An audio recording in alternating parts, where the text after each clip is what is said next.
While we were on break, the gun stuff did not recede into the night quietly by any means. The White House now is weighing a way broader and more comprehensive approach to curbing gun violence. And this is going to go potentially way beyond just reinstating an assault weapons ban and a ban on high-capacity ammunition. And a lot of people now are involved in these administration discussions that are taking place. As you may remember, Vice President Joe Biden has kind of been leading this group that's been having a number of conversations about what could be done here. And here's what we're looking at right now.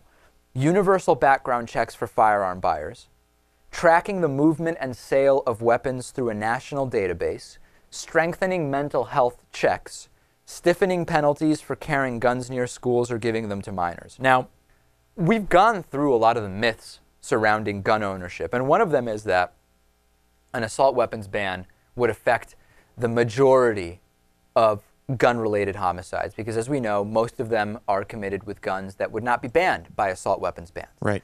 That being said, there's nothing here that I disagree with. In other words, it's fine with me if we are still limiting assault weapons, even if it is not the solution to homicides, because let's be honest, why do people really need these weapons? The argument that it's protected by the Second Amendment, we'll talk a little bit about that later, I don't buy that at all. The argument that it's less freedom or that hunters aren't going to be able to defend themselves.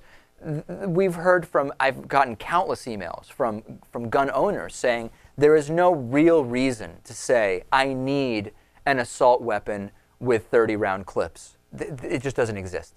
Well, I think the number one reason a lot of these people feel they need that is because they're going to have to protect themselves from some horrible thing at some point in the future, which might be their own government. Right, and that's the key thing, yeah. And I guess, an extra 15 rounds is going to be a difference maker somehow. Maybe it is, yeah. And interestingly enough, the government is considering involving Walmart and some other gun retailers in a way that might benefit their businesses if they help and participate in instituting some of these regulations.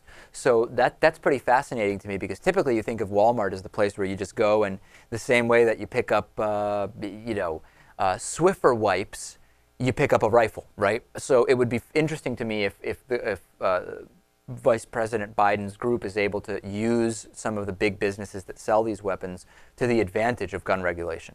We will see. We will see.